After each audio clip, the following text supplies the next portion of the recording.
ప్రకటన గ్రంథంకి ముందు ఉంటుంది. ఎందుకంటే ఎప్పుడు చూడలాగా ఎదుగుతూ ఉంటాం అప్పుడప్పుడు మనం. ప్రకటన గ్రంథంకి ముందు ఉంటుంది యోధా పత్రిక 1వ అధ్యాయం ఉంటుంది బైబిల్లో.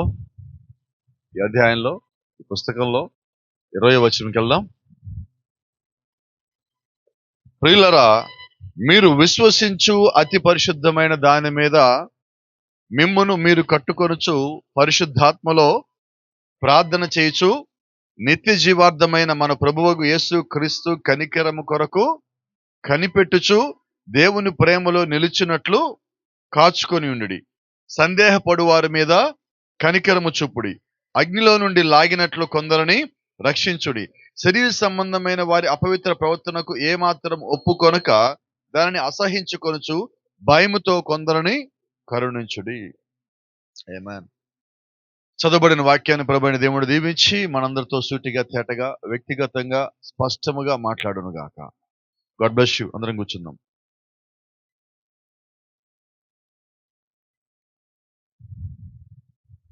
Praise the Lord. అందరు ఇక్కడే ఉన్నట్టా? మరి సప్పుడు లేకుండా డౌట్ వచ్చింది. ఇక్కడే ఉన్నట్టేనా? Praise the lord. మరి కొద్దిగా ఆలస్యమైంది, కొంచెం త్వరగా వెళ్తున్నాను, త్వరగా ముగించాలనుకుంటున్నాను. పర్వాలేదా? అయితే మాత్రం ఏదో వచ్చాము వెళ్ళిపోయినట్టు మాత్రం ప్రసంగం అయితే చేయలేను. దేవుడు నన్ను కదిపిన మాటలు ఏవైతే ఉన్నాయో ఆ మాటలు మీకు చెప్పి ఇక్కడి నుంచి వెళ్తాను. Praise the Lord. ఇందా చదివాం కదా 20వ వచనంలో మొదటి మాట చెప్తారా ఒకసారి నాకు?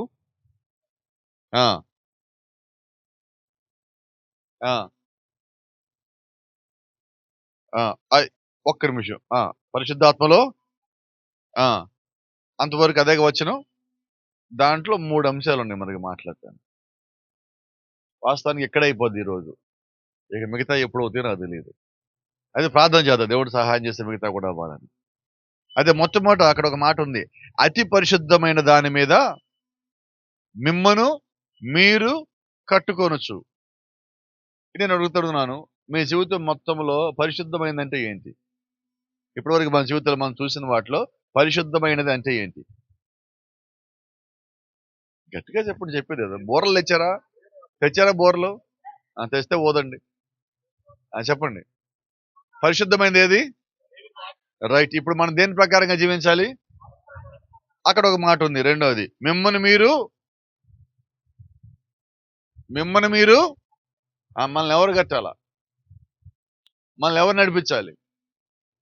నన్ను నేనే నడిపించుకోవాలి. అంతేనా?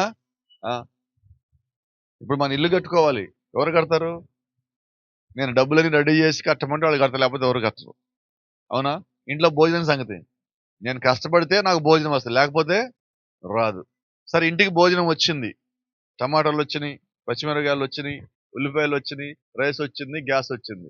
భోజనం ఎలాగ రావాలా? ఎవరు వండుకోవాలా? అర్థమైందా? వాక్యం వచ్చింది, చర్చ్ వచ్చింది, పాస్టర్ గారు వచ్చారు, ఏం కావాలా? నేను వెళ్ళాలి, నేను కావాల్సింది తీసుకోవాలి, నేను వినాలి, నేను లోబడాలి, నేను కట్టుబడాలి, నేను సరి చేయబడాలి. ఇవన్నీ లేకపోతే నీ జీవితం ఏదీ లేదు. నన్ను ఎవరో వచ్చి మార్చరు. నన్ను నేను దేవుడికి సమర్పించుకుంటే నేను మారుతాను. నా మాటలు అర్థమవుతున్నాయా? మనం ఎవరో ఒక వ్యక్తి కోసం చూస్తే మనం మోసపోతాం. ఒక మనిషి రావాలా, గుంటూరు నుంచి నన్ను మార్చాలా, నా కోసం ప్రార్థన చేయాలని నువ్వు పొరపాటులో ఉన్నట్టే.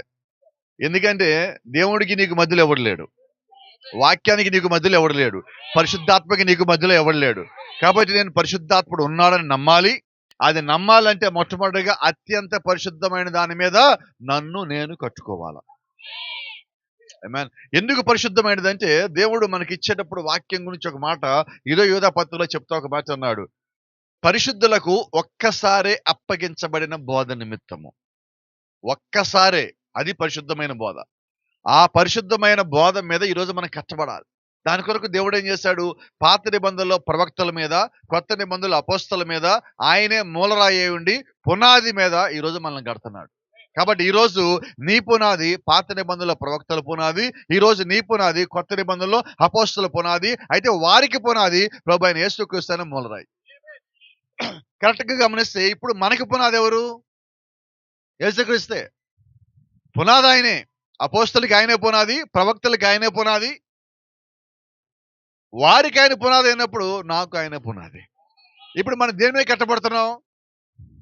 ప్రభువైన యేసుక్రీస్తు. రైట్. ప్రభువైన యేసుక్రీస్తు ఎవరు? యోహాను సువార్త 1వ అధ్యాయం 1వ వచనం. అది పుస్తకాలు తిప్పుతున్నారు మళ్ళా. ఆది యందు వాక్యము దేవుడు వద్దుండెను, వాక్యమే దేవుడై ఉండెను. సరే, ఇప్పుడు మన పునాది ఎవరు? యేసుక్రీస్తు. యేసుక్రీస్తు అంటే ఎవరు? వాక్యము. అంటే ఇప్పుడు మన పునాది ఎవరు? వాక్యము. అంటే ఇప్పుడు మనకి అతి పరిశుద్ధమైనది ఏంటి? వాక్యము. ఎందుకంటే క్రీస్తు శరీరధారిగా మన మధ్యలో లేడు ఈ రాత్రి. ఆయన వాక్యధారిగా మన మధ్యలో ఉన్నాడు. పరిశుద్ధాత్మగా మన మధ్యలో ఉన్నాడు. వాక్యాన్ని మనకి ఇవ్వటానికి ఆయన తిరిగి వాక్యమైన దేవుడై ఉన్నాడు. ఆత్మను మనకి ఇవ్వటానికి ఆయన మరలా మన మధ్యలో పరిశుద్ధాత్మ దేవుడై ఉన్నాడు. Praise the Lord. కాబట్టి మనం ఆరాధన చేస్తే ఎలాగ ఆరాధన చేయాలి? మనం ఎలా చేస్తున్నాం చెప్పరు ఎవరు? కోపం రాదుగా? వస్తుందా రాదా? వస్తుంది. కానీ నేను చెప్తానా చెప్పనా? చెప్పి తిరుగుతాను. ఎందుకంటే మీకు కోపం వచ్చి నాకు సంబంధం లేదు.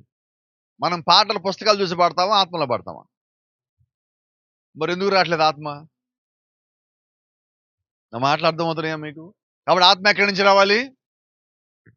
ఒక మాట అడుగుతాను, కోపడకుండా చెప్పండి. వారానికి మనం ఎన్ని పాటలు పాడతాం చర్చిలో? ఒకటి. అంటే వారం మొత్తం నువ్వు సిద్ధపడటానికి ఒక్క పాట నీకున్నది. అదే మనం చూసి పాడతామని మనం సిద్ధపడేలాగా ఉంది. రైట్. మనం 10 ఏళ్ళు చర్చికి వెళ్ళే భక్తులు అనుకుందాం. 10 ఏళ్ళు వారానికి ఒక్క పాట నేర్చుకుంటే నెలకి ఎన్ని పాటలు వస్తాయి? సంవత్సరానికి 52. 10 ఏళ్ళకి 520 పాటలు రావాలి. అయినా నువ్వు చూసి పాడుతున్నావంటే వినపడలేదు. ఉందా మన దగ్గర ఆత్మ అంటున్నా. ఇప్పుడు దేని మీద కట్టబడుతున్నాం మనం? వాక్యం మీద కాదు, ప్రార్థన మీద కాదు, ఆత్మ మీద కాదు. అంటే మన ఆలోచన దేవుడి మీద పూర్తిగా లేదు. ఎప్పుడైతే దేవుడి మీద నీ ఆలోచన పూర్తిగా లేదో నువ్వు సరిగా కట్టబడటం లేదని అర్థం. అప్పుడు ఈ రాత్రి నేనేమంటున్నానంటే, నేను ఎక్కడ ఎలాగ కట్టబడుతున్నాను అన్నది చెప్పి ఒకసారి నిన్ను నీవే పరిశీలన చేసుకుని, నీకు ఎవడో చెప్పొద్దు వచ్చి. ఎవడో నన్ను విమర్శ చేయడం కాదు, నన్ను నేనే విమర్శ చేసుకోవాలి. అంతేనా? ఎక్కడ రావట్లేదు, చప్పుడు లేదు. ఇప్పుడు ఒప్పుకోరు ఎవరు మీరు? ఇప్పుడు మనం దేని మీద కట్టబడాలి? ఇప్పుడు వాక్యం మీద కట్టబడాలంటే ముందు నాకు వాక్యం తెలియాలిగా. మరి వాక్యం తెలియాలంటే ఎక్కడ తెలియాలి? నాకు బైబిల్ చదువుతామా? చదవం. మరి బైబిల్ చదవక వాక్యం ఎలా తెలియాలి? చర్చికి పోవాలా? మనం చదవకపోయినా అక్కడ ఒకళ్ళు చదివి మనం చెప్తారు. వెళ్తామా? వెళ్ళము. ఎందుకని? చర్చి దగ్గర అంటాం, చర్చి దూరం అంటాం, కష్టం అంటాం, వెళ్ళలేమంటాం, వాళ్ళు రావాలి వీళ్ళు రావాలి తీసుకుపోవాలంటాం. నిన్ను నువ్వే కట్టుకోవాలి. నిన్ను ఎవడో తీసుకురావాలి, ఎవడో తీసుకెళ్ళాలి కాదు, నిన్ను నువ్వే కట్టుకోవాలి.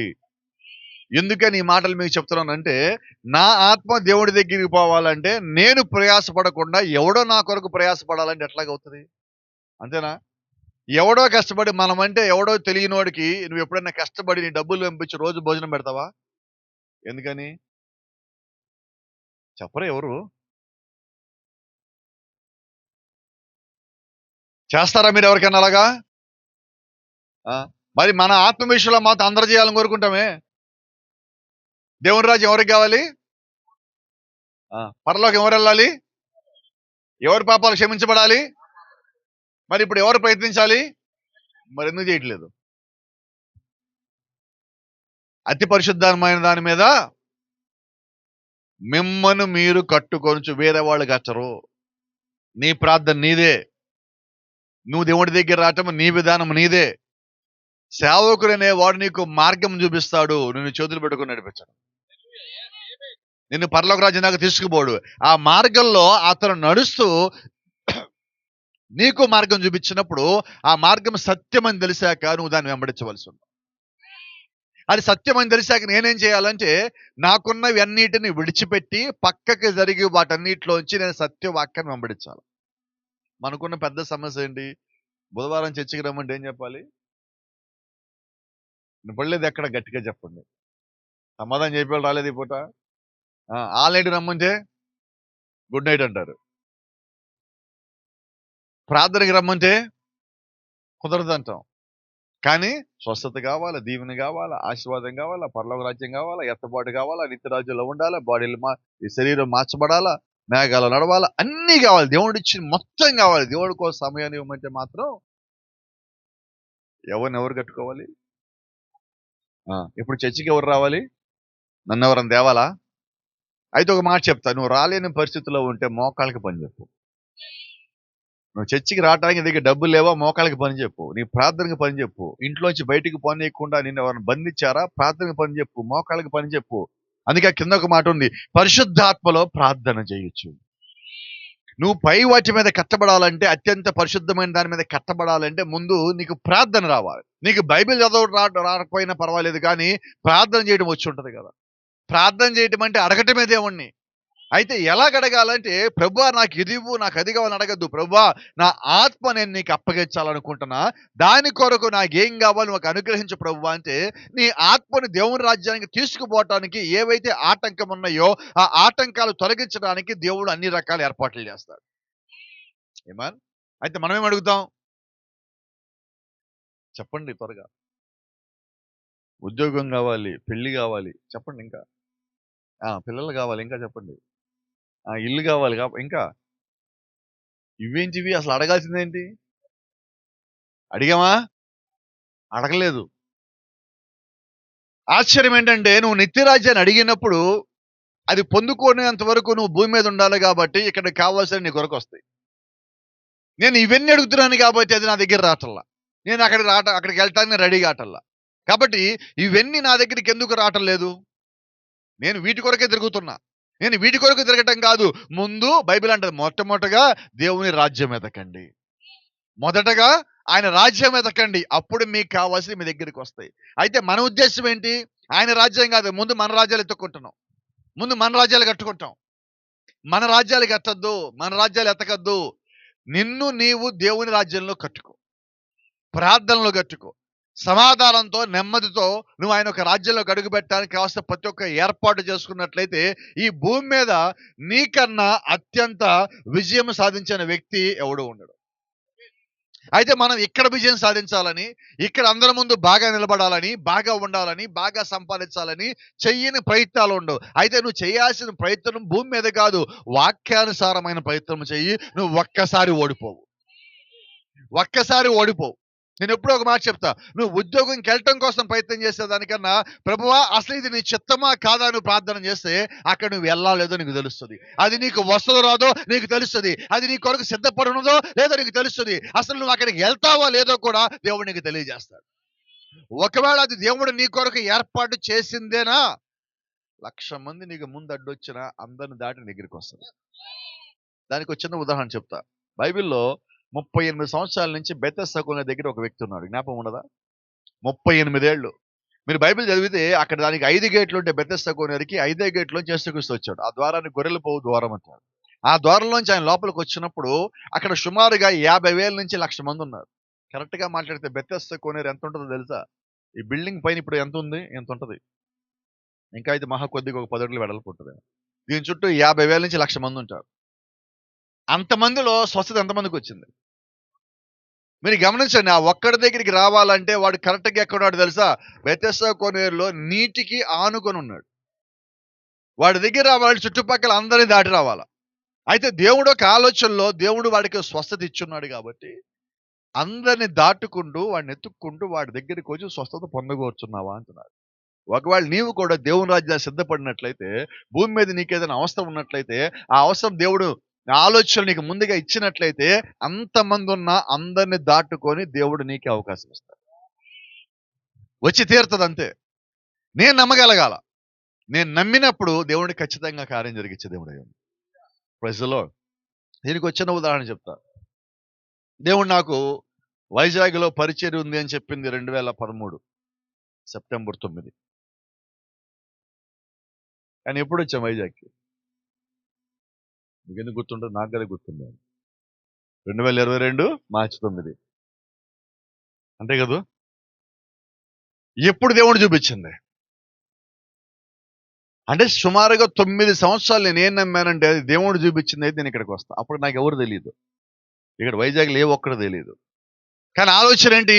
ఇచ్చింది దేవుడైతే ఖచ్చితంగా అక్కడ తీసుకుని పోతాడు. నా కొరకు ప్రజలను అక్కడ ఉంచుతాడు. నా కొరకు దేవుడు రెడీ చేస్తాడు. నా నమ్మకం అది. అవకాశం వచ్చినప్పుడు ఇక్కడ అడుగు పెట్టిన తర్వాత ఇదిగో దేవుడు ఈ రోజు పరిచయం ఇలాగా అన్ని రకాలుగా విస్తరిస్తా పోతాను. అయితే ఇంకో మాట, దేవుడి పరిచయం విస్తరిస్తున్నప్పుడు అపవాది ఆడి పని ఆడు కూడా చేస్తూ ఉంటాడు.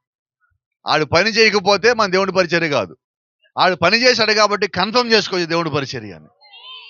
అలాగే మీ జీవితంలో ఒక మాట చెప్తా, దేవుడు మీకు ఏదైనా ఒక వాగ్దానం ఇచ్చాడా, ఆ వాగ్దానము అకస్మాత్తుగా మీ దగ్గరికి వచ్చేయదు, ఏం కష్టం లేకుండా మీ దగ్గరికి వచ్చేయదు. నిజమేనా? ఒక తల్లి ఒక బిడ్డను కనాలంటే ఎంతకాలం కష్టపడాలా? 9 నెలలు కనేంత వరకే. ఆ కన్న తర్వాత బిడ్డ పాలు మానేసేదాకా తల్లి తనకు నచ్చింది తినడానికి కూడా లేదు. అర్థమవుతుందా? అలాగే ఒక చోట పరిచర్య స్టార్ట్ చేయగానే అయిపోదు, విశ్వాసులు రాగానే అయిపోదు. వాళ్ళంతా వాళ్ళు నిలబడేంత వరకు అక్కడికి వచ్చే సేవకుడు కూడా కష్టమో నష్టమో బాధపడాల్సిందే వాళ్ళు నిలబడేదాకా. కాబట్టి నేనేమంటానంటే, నిజంగా దేవుడు మనకిచ్చాడా, దానికి కావాల్సిన జ్ఞానం కూడా ఇస్తాడు. మనల్ని నడిపించడానికి ఏం కావాలో దేవుడు మనకి సమస్తము అనుగ్రహించేవాడై ఉంటాడు. అలాగే దేవుడు నీకు ఏదైనా వాగ్దానం ఇచ్చాడా, ఆ వాగ్దానం కొరకు నిన్ను ఆయనే సిద్ధపడుస్తారు. అందుకని బైబిల్ అంటది, నిన్ను నీవు మొట్టమొదటిగా దాని మీద కట్టుకోవాలంటే నన్ను నేను సమర్పించుకోవాలి. ఇలా మాట్లాడుకుందాం త్వరగా అర్థం అవటానికి. మనకు ఒక స్థలం ఉంది, కొనుక్కున్నాం. ఆ స్థలంలో ఇల్లు కట్టాలి. ఇప్పుడు ఏం చేయాలి? ఇల్లు ఎవరు కడతారు? నేను ఎందుకు కడతాను? నేను ఎవరిని కట్టాలా? మేస్త్రిని మాట్లాడుకోవాలా. ఏ మేస్త్రిని మాట్లాడుకోవాలా? ఎలాంటి మేస్త్రిని మాట్లాడుకోవాలా? అంతేనా? ఇప్పుడు మనం ఎటువంటి సేవకుడు ఎన్నుకోవాలా? ఎందుకని? నా హృదయమైన స్థలం ఇచ్చి నన్ను కట్టమంటున్నాం. నేను ముందు స్థలం ఇవ్వాలా, నన్ను నేను సమర్పణ చేసుకోవాలా. ఇప్పుడు మన స్థలం ఇవ్వకుండా ఏ మేస్త్రి వచ్చి కట్టాలి? నువ్వు కట్టు కానీ స్థలం ఇవ్వనంటే, ఈరోజు చర్చికి పోతారు మనం కూడా అంతే. నా హృదయం మాత్రం ఇవ్వను ప్రభా, నువ్వు మాత్రం నన్ను కట్టంటున్నావు. ఎక్కడ కట్టాలి ఆయన? ఎందుకు మనకి దీవెనలు రావటల్లా? ఎందుకు ఆశీర్వాదాలు ఆగిపోతున్నాయి అంటే, మనల్ని పూర్తిగా దేవుడికి సమర్పించుకోనక. ఎప్పుడైతే నీ హృదయం సంపూర్ణంగా సమర్పించబడినదో, నేను అదే అంటున్నా, అతి పరిశుద్ధమైన దాని మీద నిన్ను నువ్వు కట్టుకున్నట్లయితే, పరిశుద్ధాత్మలో ప్రార్థన చేయటంగా నీకు వచ్చినట్లయితే, అప్పుడు నిన్ను నువ్వు దేవుడికి సమర్పించుకున్నట్టు. గమనించండి, ప్రార్థన చేయటం వేరు, పరిశుద్ధాత్మలో ప్రార్థన చేయటం. ఎప్పుడైతే నువ్వు ప్రార్థన చేస్తున్నావు అనుకుంటా, నువ్వు ప్రార్థనలు చేసుకుంటూ పోతున్నావో, అంటే మన ప్రార్థనలు ఎలాగుంటాయో మీకు చెప్తా, మీకు తెలియంది కాదు, అయినా జ్ఞాపకం చేస్తాను. ఉదయం పూట మన దగ్గర టిఫిన్ పెట్టినప్పుడు, బ్రేక్ఫాస్ట్ మన ముందు పెట్టినప్పుడు మన ప్రార్థన ఎట్లా చేస్తాం చెప్పండి? ఎంతమంది చేస్తారు 10 నిమిషాలు ప్రార్థన అవుతుంది బ్రేక్ఫాస్ట్ ముందు పెట్టుకొని? చెప్పరు ఎవరు? ఏమని చేస్తారు ప్రార్థన? సగం మంది బిలీవర్స్ ఇడ్లీయో దోశ ముందు సగం తినేసా గుర్తొస్తుంది ప్రార్థన చేయలేదు. ఆ ప్రభా మన్నించు ప్రభా, భోజనం ఇచ్చా వందనాలు ప్రభా, అయిపోయింది ప్రార్థన. నేను అంటున్నా, ఇది పరిశుద్ధాత్మల ప్రార్థన? అంటే కొన్ని ప్రార్థనలు మనం చేస్తున్నావు కానీ దాంట్లో దేవుడు లేడు. అంతేనా? రెండోది, అర్జెంటుగా బయటికి పోవాలా కానీ ప్రార్థన చేయాలి. ఎలా చేస్తాం? వినపడలేదు. ఇప్పుడు అలా చేసేసి మనం ఏమనుకుంటాం? నేను ప్రార్థన చేసేసాను అనుకుంటాం. గతంలో నేను హిందూగా ఉన్నప్పుడు గుడి బయట చాలా మంది కూర్చున్నారు వరుసగా. ఒక్కొక్కరు 10 రూపాయలు మార్చి 10 రూపాయలు తీసి ఒక్కొక్కరికి రూపాయి వేసేసి అనుకుంటాం నేను మహాదానపరుడు అనుకుంటాం. ఎవడికి పనికిరాదు ఆ రూపాయి. పనికొస్తా? రూపాయి ఏం చేయగలరు? కాకపోతే 2 మాటలు చెప్పండి. ఏం చేయలేం. కానీ ఏమనుకుంటాం? ఇప్పుడు రూపాయి వేసి ధర్మం చేసాం. మనం కూడా ఇలాంటి ప్రార్థన చేసామనుకుంటాం. ప్రార్థనా పరులు అనుకుంటున్నాం. పొరపాటు అది. క్రైస్తవులు కూడా అనుకుంటాం కొన్నిసార్లు తెలియకుండా. క్రైస్తవులం కాదు, ప్రార్థనా పరులం కాదు. ప్రార్థన అంటే ఎలా జరగాలి? పరిశుద్ధాత్మలో. అంటే నీ ఆత్మని నువ్వు మర్చిపోయేంతగా, నీ చుట్టుపక్కల ఉన్న పరిస్థితులను మర్చిపోయేంతగా, చుట్టుపక్కల ఉన్న శబ్దాలు కూడా నీకు వినబడినంతగా నువ్వు ప్రార్థనలోకి వెళ్ళవచ్చు. అలాగే వెళ్ళి ఎంతకాలమైంది ప్రార్థనలోకి? మనం వినబడలేదు. అప్పుడెప్పుడు వెళ్ళినట్టుంది పాస్టర్ గారు. ఎప్పుడు? అప్పుడెప్పుడు. కొద్దిమంది గొప్ప భక్తులు చెప్తారు, పాస్టర్ గారు 31st నైట్ మా సంఘంలోకి దేవుడు దిగొచ్చేసాడు. మరి మిగతా రోజులు రాడా? మరి మిగతా రోజులు ఎక్కడికి వెళ్తున్నట్టు నువ్వు? అంటే మనం హృదయాన్ని సమర్పించుకోవటంలా. మనకు చూడండి, ఈస్టర్ రాగానే భక్తి వస్తుంది, గుడ్ ఫ్రైడే రాగానే భక్తి వస్తుంది, క్రిస్మస్ రాగానే భక్తి వస్తుంది, 31st నైట్ భక్తి వచ్చేస్తుంది. మిగతా రోజులు కాదు. వారం మధ్యలో ఆరాధన అంటే భక్తి రాదు. ఇది అంటున్నా, ఇది పరిశుద్ధాత్మలో ప్రార్థన చేయటం అంటే, వాక్యము ఒక చోట చెప్పబడుతూ ఉన్నదంటే నువ్వు దానికి ఆకర్షించబడతావు. నన్ను పిలవాలి కాదు, నన్ను పిలిస్తే కాదు, నాకు తెలిస్తే రావాలి కూడుకుందని. ఈరోజు మనం ఎలా అయ్యాం? నన్ను పిలిస్తేనే నేను వస్తాను. పిలిస్తే రావటమేండి. మరి దేవుడు కూడా పిలవకపోతే పరలోకం మానేస్తావా? అక్కడ మాత్రం కాళ్ళ మీద పడి ఏళ్ల మీద పడి స్వస్థత కూడా పిలవకపోతే తీసుకోగా. స్వస్థత మాత్రం అడిగి అడిగి మడి తీసుకున్నావు 1కి 4 సార్లు. ప్రభు చిచ్చే నేను ఇవ్వను పో, అసలు ఇంక బుద్ధి లేదు, ఎన్నిసార్లు చచ్చిరమ్మంట రాలేదు, నేను ఇవ్వను పో స్వస్థ అంటే ఊరుకుంటామా? చెప్పండి, ఏం చేస్తాం? ప్రభా నువ్వుగాక ఇంకెవరు ప్రభా మమ్మల్ని చూసేది? నువ్వుగాక మమ్మల్ని ఎవరై క్షమించేది? నువ్వుగాక ఎవరై మమ్మల్ని స్వస్థపరిచేది? నువ్వు మా కొరకే శిల మీద రక్తం కాచు. ఎన్ని పదాలు చెప్తారు, ఎన్ని పాటలు పాడతారు, కానీ ప్రార్థనకి రమ్మంటే, చర్చికి రమ్మంటే, బాప్టిజం పొందమంటే, దేవుని రాజ్యం సిద్ధపడమంటే, బలహీనతలు విడిచిపెట్టమంటే, ఇదేంటో ఇవన్నీ ఎంత కష్టంగా ఉంటాయి అంటే, ఒక కొండని మన మీద పట్టుకొని మోస్తున్నట్టుగా ఉంటుంది ఏదైనా మానేయమంటే. అంతేనా? అయితే దేవుని రాజ్యానికి వెళ్ళాలని నేనంటా, నువ్వు మొయ్యక్కర్లా, తీసి పడేస్తే చాలు. నీ బరువు తగ్గించుకుంటే చాలు. నువ్వు అత్యంత ప్రయాస భారం కలిగి ఉండాల్సిన పని లేదు. వాక్యం ఎలాగుందో దానిలాగా నువ్వు వెంబడించకపోతా ఉంటే సరిపోతుంది. దాని కొరకు నువ్వు కావాల్సింది, పొందుకోవాల్సింది పరిశుద్ధాత్మని, కావాల్సింది పరిశుద్ధాత్మలో ప్రార్థన చేయటమై ఉన్నది. తర్వాత ఇంకో మాట ఉంది, కనికరము కొరకు కనిపెట్టుచు. తర్వాత లేదు, చదవండి.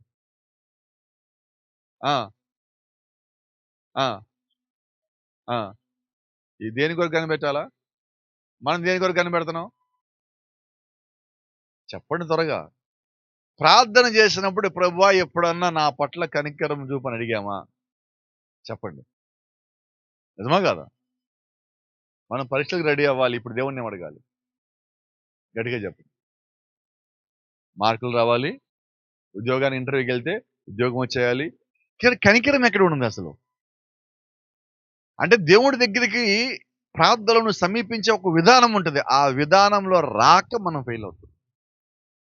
నువ్వు అడగాలనుకునేవి అడుగు. అయితే నా ఉద్దేశం ఏంటంటే, ముందు దేవుణ్ణి కనిపెట్టు, ఆ తర్వాత నువ్వు అడగాల్సిన అవసరం లేదు. నా నమ్మకం ఏంటంటే, అసలు దేవుడికి నీ అవసరం చెప్పొద్దు. నా ప్రార్థన, నాకున్న ప్రార్థన ఏంటంటే, అసలు నీ అవసరం దేవుడికి చెప్పొద్దు. నువ్వు యథార్థంగా ప్రార్థన చెయ్యి. నీ అవసరం ఏంటి ఆయన తెలీదా? నా హృదయం ఏంటో తెలియదా దేవుడికి? ఆయన ముందు ఏమైనా దాయగలనా? నేను చేసే పనులు, నేను కలిగి ఉన్న ఆలోచనలు, నాకు కావాల్సిన అవసరాలు ఏవైనా ఆయన ముందు దాయగలమా?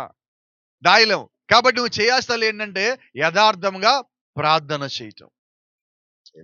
అది నీ జీవితంలో దేవుడు నీకు ఇచ్చిందా, అది దగ్గర రాకుండా పోదు.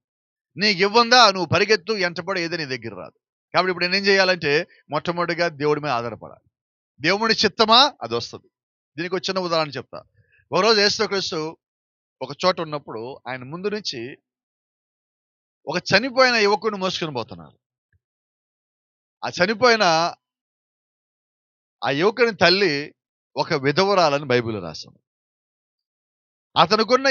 ఆమెకున్న యావత్తు అతనే, ఆ పిల్లోడే. అది తప్ప ఇంకేదీ లేదు. తల్లికి పోషించేది, సంపాదించి పెట్టేది, ఆమెకున్న అవసరాలు చూసేది, ఆమెకి ఏదున్నా చేయాల్సిన మొత్తం బాధ్యత అతనిదే.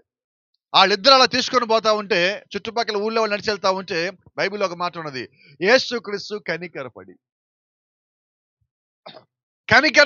వాళ్ళు ప్రార్థన చేయలా. గమనించారా మీరు? వాళ్ళు ప్రార్థన చేయలా, వాళ్ళు అడగలా. యేసు అక్కడే ఉన్నాడు, యేసు దగ్గరికి వాళ్ళు రాలా. కానీ ఈయనే అక్కడికి పోయి ఆ పిల్లోని ముట్టి పైకి లేపాడు. ఇప్పుడు మనకేం కావాలా? కొన్నిసార్లు నువ్వు ప్రార్థన చేయకపోయినా నీ జీవితంలో ఎందుకు కార్యాలు జరుగుతున్నాయో తెలుసా? ఆయన కనికర పడబట్టి. ఈరోజు మనం కాపాడబడ్డామంటే ఆయన కనికర పడబట్టి. ఆయన రక్తం కాచింది మన మీద కనికరపడి. కాబట్టి ఈరోజు మనం ఏం ఎతకాలి? ఎదుగుతున్నామా? అసలు ఆ పదమే పలకడం కష్టంగా ఉంది మనకి. Praise the Lord. ఆ తర్వాత కొంచెం ముందుకెళ్దాం. ఏం కాచుకోవాలి? ఏంటి దేవుని ప్రేమ అంటే?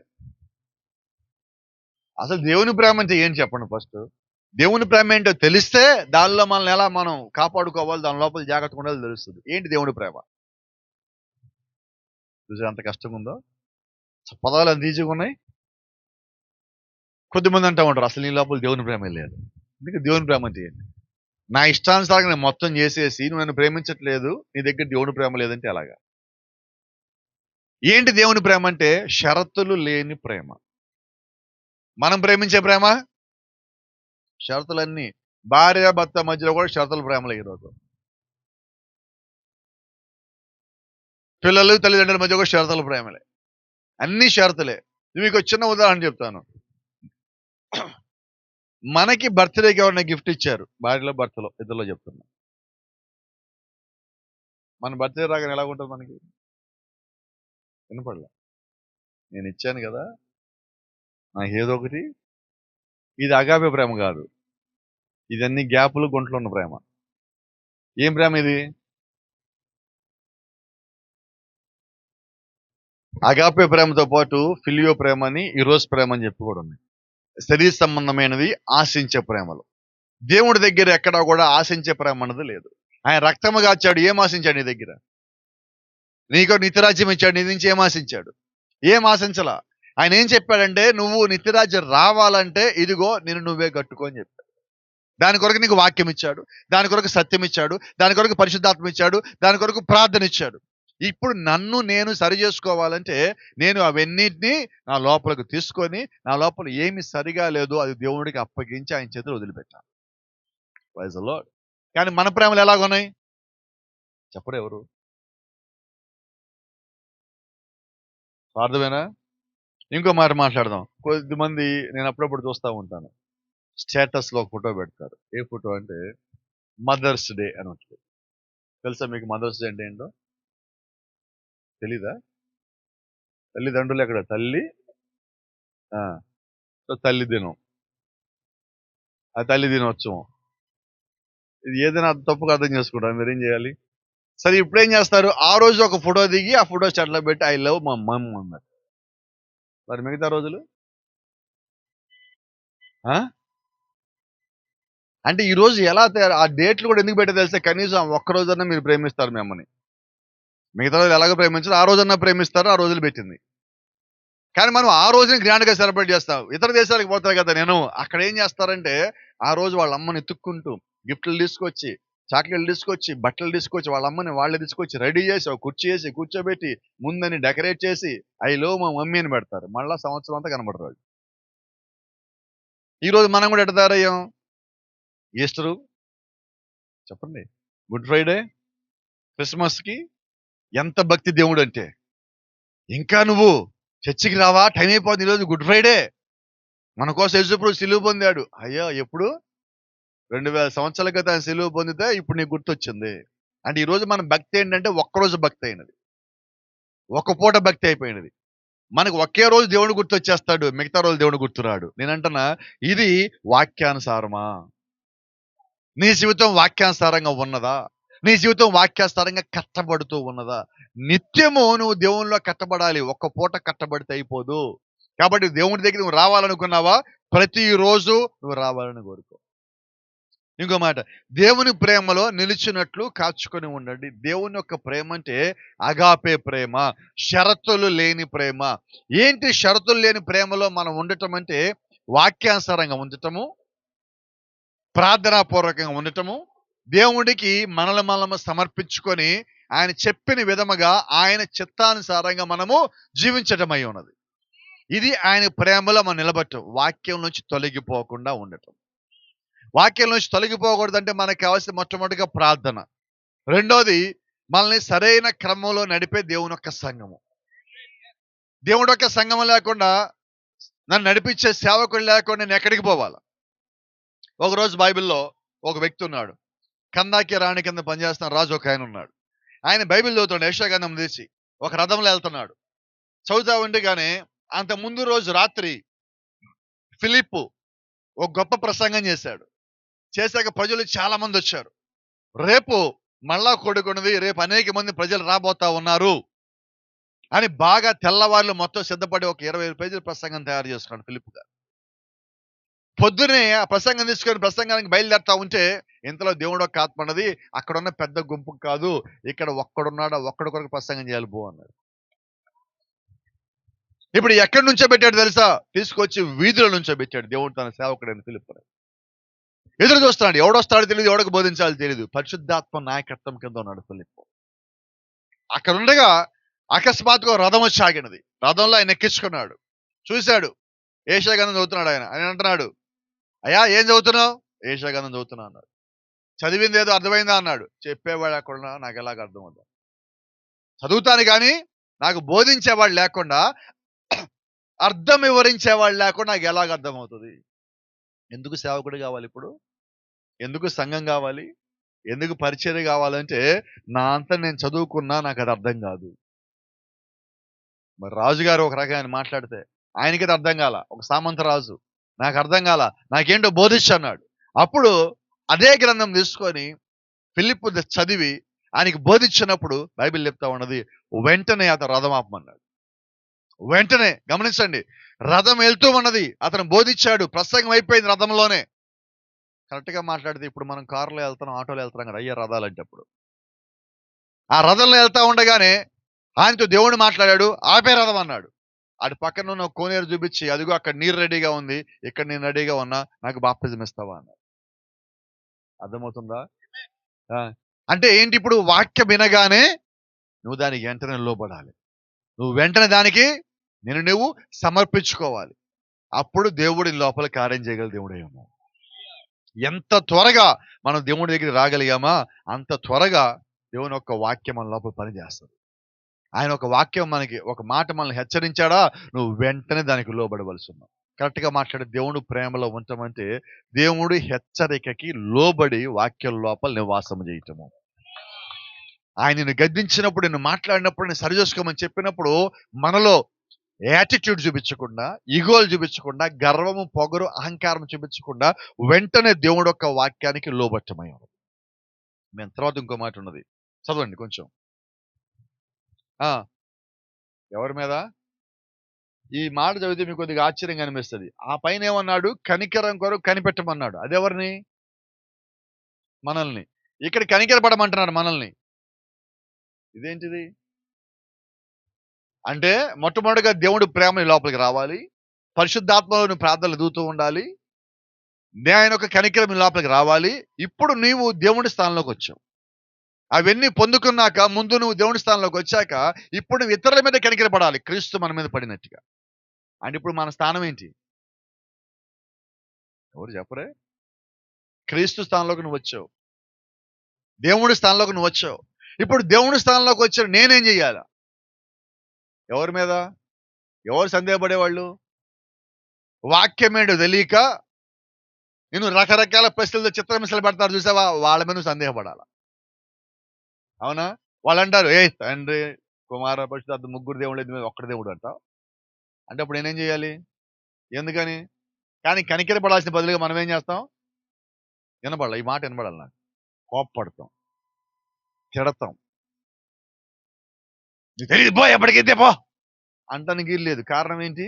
నువ్వు కనికరపడాలి. వాక్యం నీకు తెలుసు అంటే క్రీస్తు లోపలికి వచ్చాడని. పరిశుద్ధాత్మలో నువ్వు ప్రార్థన చేస్తావంటే పరిశుద్ధాత్మ లోపలికి వచ్చాడని. ఇప్పుడు దేవుడు ప్రేమలో నువ్వు ఉన్నావు, నువ్వు వాళ్ళ పట్ల దేవుడు ప్రేమ చూపించాలా. క్రీస్తు నీ మీద కనికరపడినట్లుగా నీవు వారి మీద కనికరపడాలి. నీకు మాట చెప్తాను, దావీదు ఒకప్పుడు దశంభాగాల కొరకు ఒకరిని చంపబోయాడు, గుర్తుందా? చదివారు బైబిల్? నా వాళ్ళని చంపబోయాడు, జ్ఞాపకమున్నదా? అప్పుడు అభిజయులు వచ్చాయా, నా భర్త మొరటోడే, ఆయన పట్టించుకో, మాకు నేను ఇస్తా దశంభాగాలు, కానీ పోయి దశంభాగాలు ఇచ్చా, సరే దేవుడు చూసుకుంటాడు పో అన్నాడు. మరి ఇప్పుడు దావీదు పరిచయం ప్రారంభంలో ఏంటంటే తనకి రావాల్సిన దాని కొరకు చంపడానికి కూడా రెడీ అయ్యాడు. అయితే ఇప్పుడు దేవుడు దావీదుని దీవించి దావీదుని రాజుగా చేసి, రాజు నుంచి దావీదుని మహారాజుగా దేవుడు చేశాడు. ఎప్పుడైతే దావీదు మహారాజు అయ్యాడో ఒక మాట అన్నాడు, తన దగ్గర ఉన్న పనివాడిని పిలిచి, ఇదిగో యెహోవా నన్ను దీవించినట్లుగా నేను ఎవడన్నా దీవించాలని అడిగాడు. ఏంటది? యెహోవా నాకు సహాయం చేసినట్లుగా నేను ఎవరికైనా సహాయం చేయవలసి ఉన్నదా అని అడిగాడు. ఇదేంటిది? మొట్టమొదటిగానేమో నాకు సహాయం చేయకపోతే వాడిని చంపుతానన్నాడు. ఇప్పుడేమంటున్నాడు? యెహోవా నన్ను ఒక స్థానంలోకి తీసుకొచ్చేసాడు, ఇప్పుడు నన్ను ఆయన స్థానం నన్ను పెట్టాడు, నేను ఇంకొకటి సహాయం చేసే స్థానానికి వచ్చాను, నేను ఎవరికి చేయాలంటే అప్పుడు పనివాడు అన్నాడు, అయ్యా నీ స్నేహితుడు యోనాతాను ఉన్నాడు కదా, యోనాతాను చనిపోయాడు కదా, యోనాతాను కుమారుడు ఒక ఆయన ఉన్నాడు, ఆయన పేరు మెఫీబోషేతు. నువ్వు సహాయం చేయాలంటే యోనాతాను కుటుంబంలో ఒక్కడే ఉన్నాడు, వాడికి సహాయం చేయకపోయినా. ఇప్పుడు యోనాతాను కుమారుడైన మెఫీబోషేతుని దావీదు పిలిచి అంటాడు, ఇదిగో నా భోజనం బల్ల దగ్గర కూర్చో, నేను తినే భోజనం నువ్వు తిను, నీకు జీతం ఇస్తాను, ప్రతిరోజు నీకు జీతం ఇస్తాను. ఎందుకంటే దావీదుకి దేవుడు ఇస్తున్నాడు. ఇప్పుడు దావీదు స్థానం ఏంటి దావీదుకి తెలుస్తున్నది. ఒకప్పుడు దేవుని సహాయం పొందాడు. ఇప్పుడు నేను ఎవరికైనా సహాయం చేయవలసి ఉన్నానా? దావీదు దేవుని స్థానంలోకి వచ్చి సహాయం చేస్తాడు. దేవుడుగా దావీదు, అలాగే నువ్వు కూడా దేవుడు కాదు. అయితే దేవుడు యొక్క పరిశుద్ధాత్మ, దేవుని యొక్క ప్రేమ, ఆయన యొక్క వాక్యము, ఆయన యొక్క క్రమము, ఆయన యొక్క చిత్తము నీ లోపలికి వచ్చిన తర్వాత నీ ప్రవర్తన ఇంత ముందులాగా ఉండదు, ఇంకా ఉన్నతంగా ఉంటుంది. ఆమేన్. అంటే ఇప్పుడు మా స్థానం ఏంటి? మరి మనం క్రీస్తులోకి వచ్చాక ఏం చేయాలా? చూద్దాం, త్వరగా వెళ్ళిపోదాం. మనం ఇంకొకరి పట్ల కనికరము చూపించాలి. సందేహపడి వారి మీద కనికరము చూపించాలి. తర్వాత మాట చదవండి. ఇప్పుడు ఏం చేయాలి? మన చివరికి క్రీస్తు మన లోపలికి వస్తే ఏం చేయాలి? రైట్. ఇప్పుడు అగ్నిలోంచి ఎవడైనా లాగాలంటే మనం ఎక్కడ ఉండాలా? మనం కూడా అగ్నిలో ఉండాలి. ఎక్కడ ఉండాలి? బయట ఉండమంటే ఏంటి? నువ్వు ముందు రక్షణలో ఉండాలి, ముందు దేవుని చిత్తంలో ఉండాలి, ముందు వాక్యంలో ఉండాలి, ముందు ఆయన ప్రేమలో ఉండాలి, ముందు దేవుడి నుంచి నువ్వు కనికరం పొందుకునే వ్యక్తిమై ఉండాలి, ముందు ఆయన యొక్క ప్రేమలో నిన్ను నీవు కట్టుకొనుచు ఉండాలి, పరిశుద్ధాత్మను పొందుకునే వ్యక్తిమై ఉండాలి. ఇవన్నీ నేను కలిగి ఉన్నప్పుడు ఇప్పుడు నేను బయటుండి వేరే వాళ్ళని, నశించిపోయే వాళ్ళని, వాక్యం లేకుండా తిరిగే వాళ్ళని, దేవుని లేక తిరిగే వాళ్ళని, సత్యం లేక తిరిగే వాళ్ళని నేను కాపాడవలసి ఉన్నాను. కాబట్టి ఈ రోజు నా స్థానం ఏంటి చెప్పండి? వినబడలా? క్రీస్తు పని ఏంటి? నశించిపోయే దానిను వెతకటము, రక్షించడము. మరి మన పని ఏంటి? నిజంగా నువ్వు నీ స్థానంలోకి వచ్చాక చేయాల్సిన మొదటి పని ఏంటి తెలుసా? ఇదిగో ఇది. కానీ మనం ఏం చేస్తున్నాం? బాప్తిజంలోకి నడిపించడం ఎవరి పని? ఆలుగారి పని, గుంటూరు అన్నెందుకు, తిమోతి బ్రదర్ పని. ఎవరి పని? వినపడలేదండి. ఎప్పుడు చెప్తావు మాట? దేవుని ప్రేమ నీ లోపలికి వచ్చాక, నువ్వు పరిశుద్ధాత్మలో ప్రార్థన చేశాక, దేవుడి నుంచి కనికరం పొందుకున్నాక, నిన్ను నువ్వు దేవుళ్ళో కట్టుకున్నాక, అతి పరిశుద్ధమైన దాని మీద నువ్వు ఉన్నాక, ఇవేమైనా నువ్వు లేవా, నువ్వు ఎవరిని కాపాడలేవు. నువ్వు ఎవరైనా కాపాడాలంటే ముందు నీ జీవితం వారికి చూపించాలి. నువ్వు సువార్త చేయాలంటే ముందు నీ జీవితం వారికి చూపించాలి, నీ సాక్ష్యం వారికి చూపించాలి, దేవుడి కార్యాలు చూపించాలి, దేవుడి యొక్క సాక్ష్యాలు చూపించాలి. ఇవన్నీ మనం ఎప్పుడైతే చూపించామో అవి వారి జీవితంలోకి వచ్చాక వాళ్ళు దేవుడి వైపు తిప్పబడతారు. కాబట్టి నేను చూపించాను కదా, నువ్వు రా, నేను లాగితే దేవుని దగ్గరికి ఎవడు రాడు. వారి లోపలికి దేవుడు రావాలి, వచ్చేలాగా నేను జీవించాలి. ఈరోజు చేయాల్సిన పని అది. అంటే మనము సంపూర్ణంగాను, పరిపూర్ణంగాను, వాక్యానుసారంగాను, దేవుని చిత్తానుసారంగాను, దేవుళ్ళలో క్రమక్రమముగా బలముగా కట్టబడుచు ఒక సాక్ష్యం కలిగి ఉన్నప్పుడు ఆ సాక్ష్యము నాతో మాట్లాడేదానికన్నా ఇతరులతో ఎక్కువ మాట్లాడు. దాని ద్వారా వాళ్ళు దేవుని లోపలికి వచ్చే వాళ్ళు అయి ఉన్నారు. చూడండి, అపోస్తలులు వాళ్ళ జీవితం అంతకుముందు ఎలాగున్నది, దేవుడు పిలిచాక ఎలాగున్నది. దేవుడు పిలిచాక వాళ్ళు సంపూర్ణంగా సమర్పణ చేసుకున్నాక, పరిపూర్ణంగా వారు మారిన తర్వాత, ఇప్పుడు దేవుడు వాళ్ళలోకి దిగి వచ్చిన తర్వాత వారి జీవితాలను చూసి ఈరోజు మనం అందరం మారినాం. వారి బోధ చూసి ఈరోజు మనం అందరం మారినాం.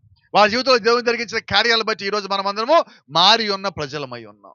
కాబట్టి ఈరోజు ఇదిగో నేను ఇక్కడ వైజాగ్ వచ్చింది దేవుడు నాకు చూపించాడో సంఘం కట్టేసి పోదామని కాదు.